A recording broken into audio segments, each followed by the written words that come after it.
C'est assez effrayant de se dire que millions de personnes, même plus, sont mortes ici.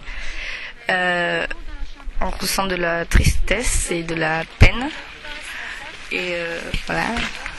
Donc moi j'ai trouvé ça très prenant parce que on foule les pas que les millions de morts ont foulé avant nous.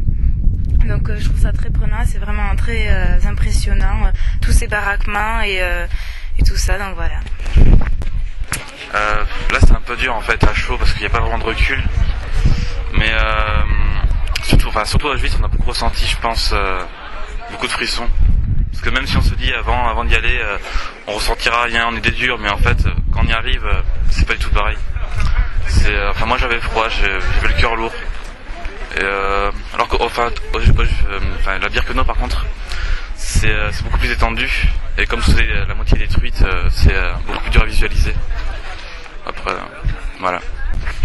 C'était super impressionnant de voir la grandeur des camps parce qu'on s'imagine jamais que c'est aussi grand et on peut avoir tous les cours d'histoire qu'on veut, c'est vraiment intéressant de venir sur le lieu pour voir toute la cruauté infligée au peuple juif.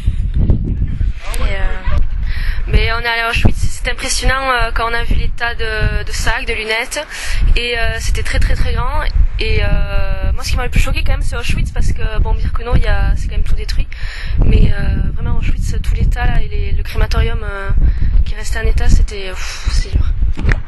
Oui on a été voir Auschwitz, c'est vraiment impressionnant.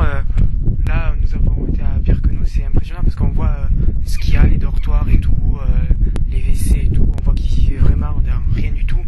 Puis après Auschwitz c'est impressionnant aussi avec tout les tas de chaussures, de lunettes et tout.